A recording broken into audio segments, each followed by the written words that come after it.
We remain steadfast in our commitment in delivering local news that matters, stories that inspire, enriching the lives of Filipinos in the Philippines and across the globe. This is your GMA Regional TV. Buong puso para sa Pilipino. Ito ang inyong Regional TV News. Magandang araw, ito ang inyong Regional TV News. Hatid namin ang mga pinakamalalaki at pinakahuling balita mula sa Luzon. Ako po si Chris Zuniga. Mula rito sa Visayas, ako po si Cecil Kibod Castro. At mula naman dito sa Mindanao, ako po si Sara Hilomen Velasco.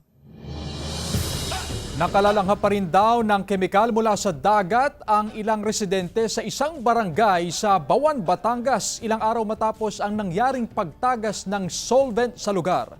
Ang detalye ihahatid live ni Paul Hernandez ng GMA Regional TV, Balitang Southern Tagalog.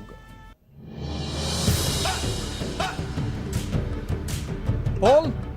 Chris, kumpara noong mga nakakarang araw ay hindi na ganoon katindi yung amoy na nalalanghap sa lugar. Samantala dahil bawal pa nga pumalaot o maapela yung ilang mga mangingisda na maayudahan sila ng pagkain.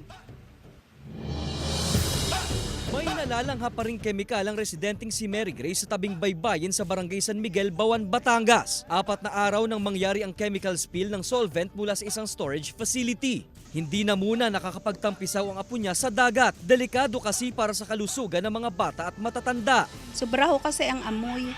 Talagang mabaho ho siya. 4 na araw na ring hindi nakakapangisda si George mula nang abisuhan silang itigil muna ang pagpalaot. Habang tenga ang bangka, nagre-repair muna siya ng mga gamit sa pangingisda. Magtitis muna ay hindi pwedeng lumaot eh. Dahil bawal, wala pang mahuli. Ay ang hanap buhay namin hindi nila sa dagat.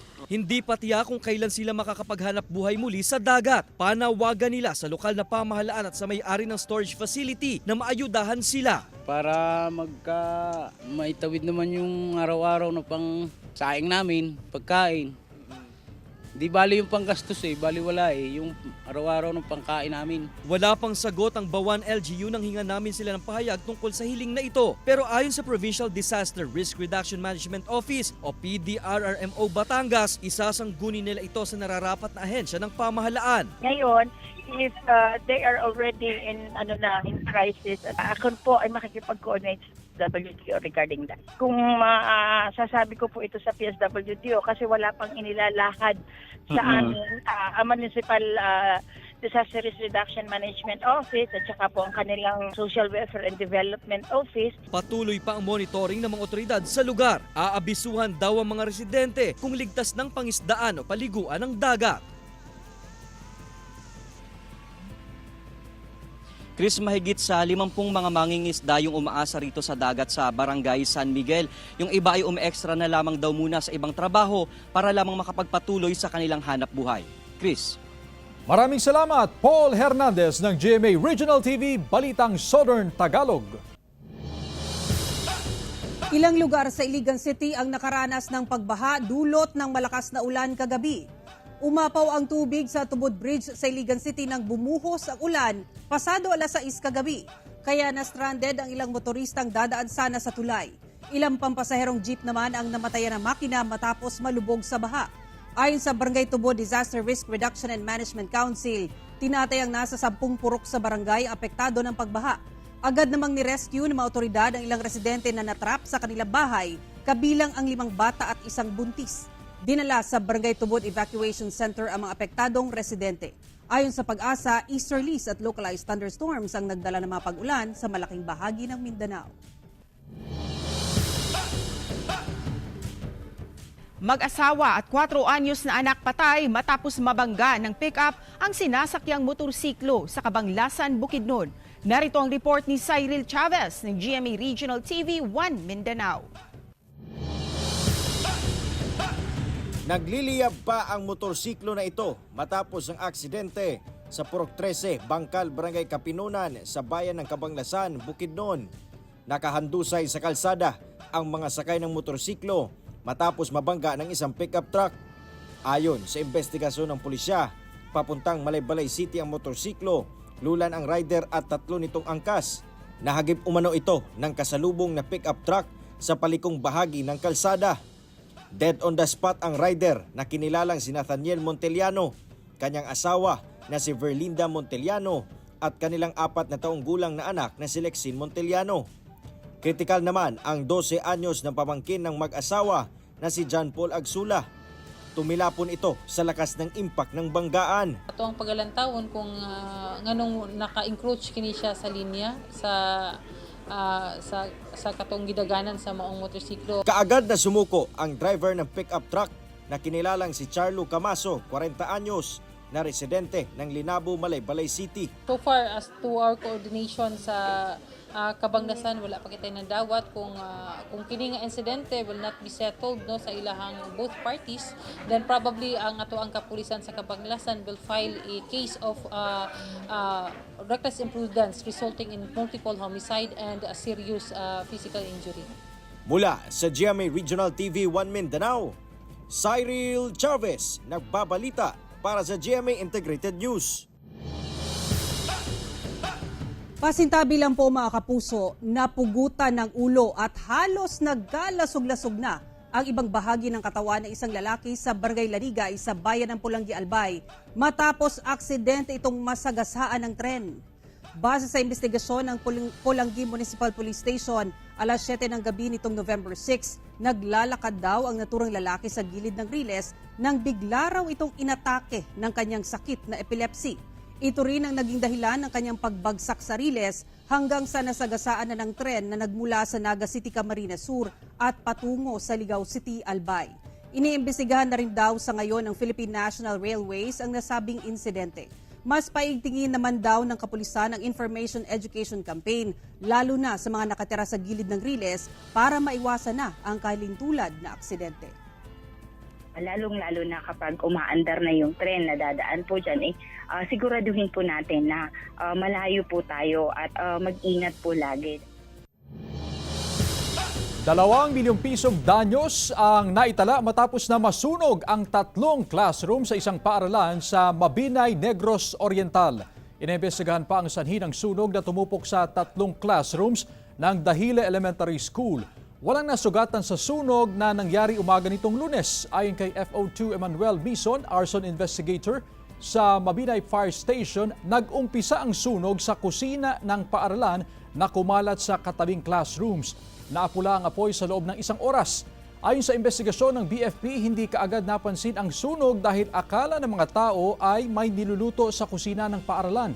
Hindi pa nagbibigay ng impormasyon ang DepEd Negros Oriental kung saan gagawin ang klase ng mga apektadong mag-aaral sa grades 1 and 2.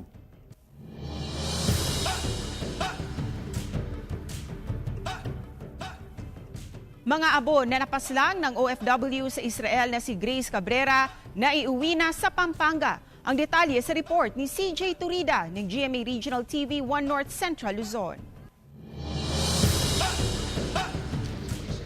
Malinaw pa sa alaala ni Mang Domingo ang huling pag-uusap nila ng kanyang asawang si Grace bago sila salakayin sa kalagitnaan ng gulo sa pagitan ng mga militanteng grupong Hamas at Israel. Ayon kay Mang Domingo, tagos pa rin sa puso ang huling alaala niya sa kanyang asawa. Sobrang sakit po, ma'am. Hindi ko po ma-explain kung gaano kasakit dahil hindi po namin alam kung paano siya napatay o kung saan man siya natagpuan. Ika-4 si Grace sa mga Pilipinong nasawi sa kaguluhan sa Israel. Dumating sa Ninoy Aquino International Airport ang kapatid niyang si Mary June Prodigo, isa ring caregiver sa Israel. Dala niya ang mga abo ni Grace. Itinurn over ang urn ni Grace sa kanyang asawa, ina at iba pang kaanak. Bakas ang sakit sa mukha ng mga kaanak ni Grace sa paghawak ng kanyang abo. Alam po masaya na si Ate Grace. Saan man siya yun dahil talagang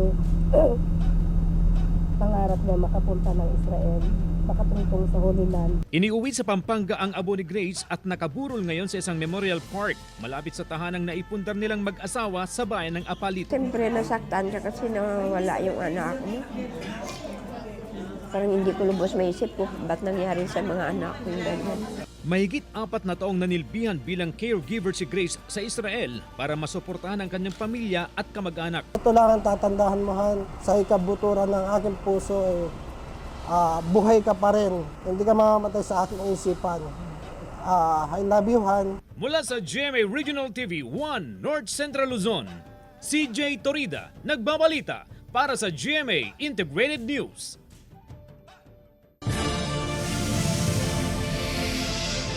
Ito ang inyong Regional TV News.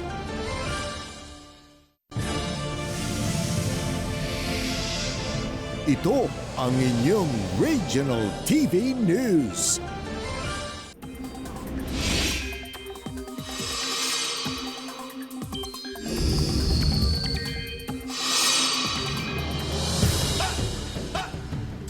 Sa mga papasok sa trabaho o eskwela, mga kapuso, huwag kalimutang magdala ng payong. Base sa rainfall forecast ng Metro Weather, malaking bahagi ng bansa ang uulanin ngayong umaga pa lang.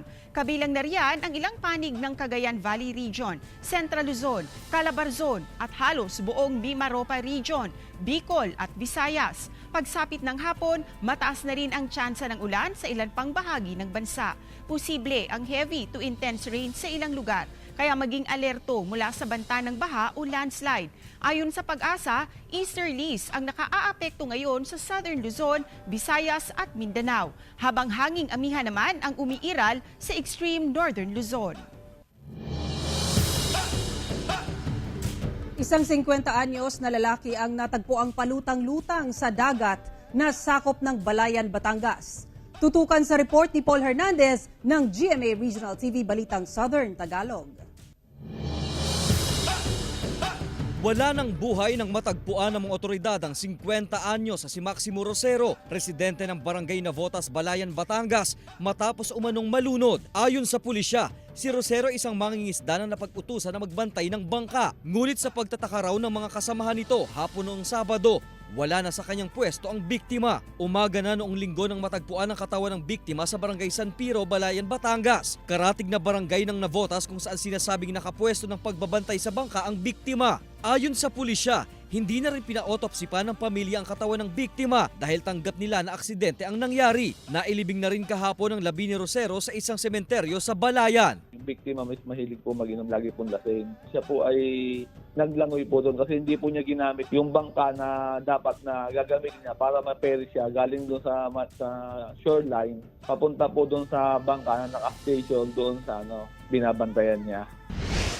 Sa Infanta, Quezon, nadiskubre ng mga residente ng Barangay Magsaysay, Infanta, Quezon, ang naagnas ng bangkay ng isang lalaki at isa pang hindi matukoy ang kasarian dahil sa masangsang na amoy. Ang mga labi natagpuan sa tinatayang 20 metrong lalim na bangin sa tabing highway ng barangay. Walang saplot ang isang bangkay habang tanging shorts lang ang naiwan sa lalaki. Sinusuri na rin kung may tama ng bala ng baril sa katawan ng 2 bangkay. Pero ayon sa Infanta Municipal Police, may posas ang mga ito. Mga nakaposas na po ito, kung titingnan natin ay mayroon pong anggulo na ito ay pinatay talaga. Nagsasagawa pa ng investigasyon ng mga otoridad sa lugar. Nananawagan ng pulisya sa posibleng kaanak ng 2 na makipag-ugnayan sa kanilang himpilan. Mula sa GMA Regional TV, Balitang Southern Tagalog, Paul Hernandez, nagbabalita para sa GMA Integrated News. Ilang survivors, emosyonal na ilalala ang pananalasa ng Super Typhoon Yolanda matapos ang 10 taon. Ang detalye sa report ni Nico Sereno ng GMA Regional TV, Balitang Bisdak.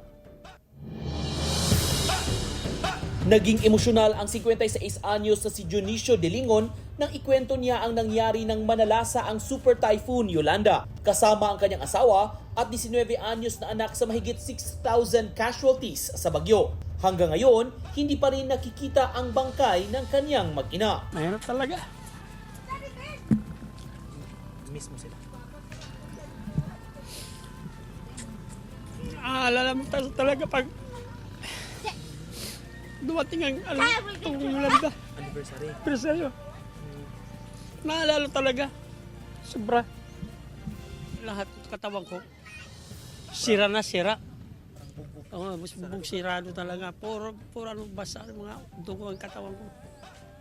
Wala na akong damit. Ayon sa opisyal ng Tacloban City DRRMO, karamihan sa mga nakatira sa baybayin ay lumipat na sa housing projects. Plano ng lokal na pamahalaan na i-relocate ang mga naiwang residente malapit sa baybayin. So gumawa kami ng yung guideline na talagang magko-convince ng mga tao, ito danger zone, ito buildable zone, ito safe zones, parang ganon. Kaya we have been doing a lot of administrative forced demolition because after all, they have been given already pabahay. At dahil sa kanilang naging karanasan, comparatively speaking, we are more prepared this time. Parte pa rin ng paggunita sa Super Typhoon Yolanda, dumating kahapon sa Leyte ang lumahok sa Climate Justice Walk. Tinapos nila ang kanilang 30 days travel mula sa Maynila. Panawagan ng grupo ng environmentalist at climate activist ang konkretong aksyon para matugunan ang mga problema sa kalikasan. We also walk because we cannot accept that we are helpless in the face of adversity. Mula sa GMA Regional TV Balitang Bisdak, Nico Sereno nagbabalita para sa GMA Integrated News. Sa ibang balita, National Library may koleksyon na rin ng e-books at augmented reality books at gumagamit na rin ng tablets. Silipin sa report ni CJ Torida ng GMA Regional TV, 1 North Central Luzon. Sa panahong tila one click away na lang sa smartphones at laptops ang sagot sa inyong mga katanungan, may gumagamit pa kaya ng mga silid-aklatan? Sagot ng National Library, oo. Katunayan, nag-a-average sila ngayon ng 300 to 400 daily visits. Ang mga ginagamit natin ng mga resources dito ay verified. Unang-una, alam natin kung sinong gumawa sa tulong natin mga librarians. Unlike sa internet, kung sino yung nakikita mo, pinupost mo kaagad na hindi na-verify yung mga information. Gumagamit na rin ng mga tablet para malocate ang hinahanap na libro. Libre lang ang paggamit ng National Library. Kailangan lang muna mag-register o kumuha ng Plastic National Library ID na may bayad na 100 pesos. Nagpo-provide po siya ng quiet place ng internet which is relatively fast. May e-books din sila na available on-site pati online. Meron din mga augmented reality o AR books na pag ginamitan ng app, ang librong binabasa will come to life. It is partnered with a mobile application which is we call the Learn Live AR. Open lang natin siya, tapat natin siya dun sa mga images sa libro. Then mag-augment po dun sa inyong mobile yung mga images. Mula sa GMA Regional TV, 1 North Central Luzon, CJ Torida, nagbabalita para sa GMA Integrated News. BFAR at mga diver napansin ang pagdami ng crown of thorns na isang uri ng starfish sa karagatan ng Santo Domingo, Albay. Si Jessica Kalinog ng GMA Regional TV Balitang Bicolandia para sa detalye. Ang karagatan sa bayan ng Santo Domingo, Albay ang isa sa mga lugar sa Bicol Region na mayaman sa nagagandahang coral reef. Pero sa pagdaan ng mga taon, nadiskubre ng grupo ng mga diver na unti-unti na itong namamatay. Nagiging dominante na ang populasyon ng malalaking starfish na tinatawag na crown of thorns. Kaya agad na bumuo ang grupo katuwang ang BFAR at Philippine Coast Guard ng Dive for a Purpose sa karagatan. At sa kanilang pag-dive sa ilalim ng dagat, dito pa nila lalong nadiskubre ang lawak at dami ng corals na napinsala. Hindi lang tayo basta-basta titingnan natin ang gaganda ng coral. So how will we preserve this? Dahil dito, isa-isang tinanggal ng divers ang mga crown of thorns, habang ang iba, tinurukan ng kemikal para mamatay ang mga ito. Ay pag meron pong tatlo sa 10 square meters, tinatawag na po siyang outbreak. Usually, outbreak na po talaga yung dito, yung crown of thorns dito. Nakalalason ang tinik ng crown of thorns, kaya ipinagbabawal ang paghawak sa mga ito. Plano sa ngayon ng grupo na gawin ang extraction ng mga crown of thorns sa Albay Gulf kada buwan para tuluyan ang maubos ang populasyon nito sa lugar. Let's work together to promote environmental protection, and I hope that this Dive for a Purpose campaign promotes awareness not only for the divers but for everyone. Mula sa GMA Regional TV Balitang Bicolandia, Jessica Kalinog, nagbabalita para sa GMA Integrated News.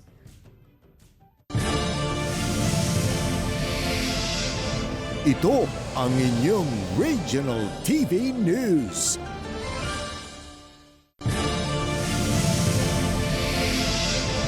Ito ang inyong Regional TV News. Isang negosyante ang patay matapos pagbabarilin habang naka-live stream sa social media at binabagtas nito ang kahabaan ng National Highway sa Polomolok, South Cotabato. Ito ang aktual na kuha ng live stream sa social media sa pamamaril sa 43 anyos na biktima na kinilalang si Louie Manansala, residente ng bayan ng Tupi, South Cotabato. Galing daw sa barangay poblasyon sa Tupi si Manansala at papuntang General Santos City habang minamaneho ang kanyang bao-bao o tricycle alas 9 Lunes ng gabi. Habang naka-livestream, bigla na lang itong pinagbabaril ng hindi pa nakikilalang sospek sa National Highway sa bahagi ng Barangay Crossing Palkan sa bayan ng Polomolok, South Cotabato. Hanggang sa makikita na lang na bumangga ang bao-bao o tricycle nito sa railing sa tabi ng kalsada. Dead on the spot ang biktima. Ayon sa pulisya, wala raw nawawalang personal na gamit o pera ang biktima. Kaya tinitingnang anggulo ng pulisya bilang motibo sa krimen ang pautang ng biktima at pagkakasangkot umano nito sa ilang investment scam kabilang na ang itinuturing na isa sa pinakamalaking investment scam sa Mindanao na Kapa na ipinasara noong 2019. Possible din na involvement niya sa Kapa scam. Bali ito yung siyempre siya siguro yung hindi natin alam. Basta sabi ng mga kamag-anak niya na mayroon siyang koneksyon sa Kapa dati. Palaliman pa natin yung investigasyon, no? So alamin natin lahat ng kanyang mga connections. Ilang kabataan sa Mangaldan, Pangasinan nakuha na ng video habang naglalaro ng boga. Tutukan sa report ni Claire Lacanilaw ng GMA Regional TV 1 North Central Luzon. Makikita sa video ang paglalaro ng boga ng ilang grupo ng kabataan sa bahagi ng Barangay David, Mangaldan, Pangasinan. Perwisyo umano ang hatid sa mga residente ang ingay ng boga. Perwisyo sa amin. Kasi nga, tuwing magpapatulog kami ng apo namin, tapos bigla-biglang may nagpaputok ng boga na yan. O di siyempre, magigising yung alaga namin. O di istorbo na naman sa trabaho namin yon. Maging ang 78 anyos na si Alfredo De Vera na nasisira ang kanyang taniman ng puno ng saging dahil sa paglalaro ng boga ng ilang kabataan. Kadalasan umano naglalaro ng boga ang ilang kabataan tuwing tanghali at hapon. Yung saging yung binubuga, kaya magalit ako kasi nasisira eh. Minsan pag nandyan ako, tatakbo sila. Ayon sa PNP, patuloy ang kanilang pag-iikot sa mga barangay upang sawayin ang mga kabataan na gumagamit ng boga. Yun yung isang minomonitor natin ngayon, lalo na at papalapit yung ating celebration ng Pasko. Yan isang yung iwas paputok natin na kampanya ng ating kapulisan. Wala sanang mabiktima dito sa bayan ng Mangaldan. Mula sa GMA Regional TV 1 North Central Luzon, Claire Lacanilaw, nagbabalita para sa GMA Integrated News. Perpetual Altas wagi kontra Arellano Chiefs sa NCAA Season 99. Tunghayan sa report. Maagang nag-flex ng kanilang laro sina Nunez at Nitura ng Perpetual Altas para dominahan ang first half laban sa Arellano Chiefs 44-32.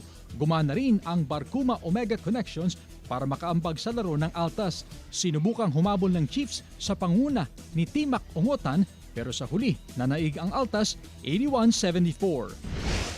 Diretso naman sa ikalabang sunod na panalo ang Benilde Blazers matapos ang dikdikang laban sa pagitan ng JRU Heavy Bombers. Pinangunahan ni Migs Corteza at Will Gozum ang Benilde at sa huling segundo ng laro humabol pa ng shot block si Will Gozum para iselyo ang panalo ng Blazers 84-81. Abangan mamaya Letran Knights kontra San Sebastian Golden Stags at EAC Generals versus Mapua Cardinals 1:30 p.m. live sa GTV. Mula sa GMA Regional TV 1 North Central Luzon, Chris Zuniga nagbabalita para sa GMA Integrated News. Samantala, hindi matatawarang musical treat ang hatid ng GMA Regional TV Kapuso Fiesta sa Cabarugis, Quirino. Tunghayan sa report ni Joanne Punsoy ng GMA Regional TV 1 North Central Luzon. Jam-packed celebration at all-out na saya ang nangibabaw sa ginanap na GMA Regional TV Kapuso Fiesta sa Cabarugis, Quirino. Bahagi ito ng pagdiriwang ng Alay Sama sa 2023 ng provincial government. Back-to-back musical treat ang hatid ng All Out Sundays mainstays na sina Kapuso Pop Rocker, Anthony Rosaldo, Kapuso OST Princess, Hannah Priscillas, at Kapuso Power Diva, Jessica Villarubin. We're very happy and gusto kong bumalik dito. And happy naman ako na parang nag-enjoy naman sila sa performance namin. Ang warm talaga ng pag-welcome nila sa amin. Nakising along ang crowd sa bida ng GMA Afternoon Prime Series na The Missing Husband na si Kapuso actor Rocco Nasino. I think first time ko dito sa Quirino kaya nakakatuwa na makita mga kapuso natin dito na nakikipagsaya kasama namin. Nag-uumapaw na kilig ang sumalubong kay seasoned actor and Kapuso leading man Gabby Concepcion na bibida sa upcoming GMA Afternoon Prime Series na Stolen Life. Nasorpresa naman si Gabby nang batiin siya sa kanyang birthday. Marami ngayon pa lang nang nagpapasalamat na po kami sa pagtangkilik ninyo at suporta sa aming mga teleserye dito lang po sa GMA. Na-amaze ang mga Kapuso artist sa ganda ng mga tanawin sa Quirino. Si Kapuso pop rocker Anthony Rosaldo sinulit ang pamamasyal at sinubukan ang wakeboarding sa kanilang spring-fed wakeboarding park na isa sa mga pangunahing atraksyon sa probinsya. Super enjoy ako dito mga Kapuso. Visit Quirino. You should come here because there's a lot to experience here. Mula sa GMA Regional TV 1 North Central Luzon, Joan Punsoy, nagbabalita para sa GMA Integrated News. Mga kapuso, 47 days na lang, Pasko na. Samantala, mapapanood niyo pong episode na ito sa official website ng GMA Regional TV, www.gmaregionaltv.com. Pwede rin kayong bumisita sa aming official YouTube channel, GMA Regional TV, at i-click ang subscribe button para sa pinakamainit na balita mula sa mga rehiyon. Nais naming pasalamatan ang mga kapuso sa iba't ibang panig ng Pilipinas, maging ang mga kapuso natin abroad. Dahil sa GMA Regional TV, Local News Matters. Kami ang Regional TV News, buong puwersa para sa mas malaking misyon at mas malawak na paglilingkod sa bayan.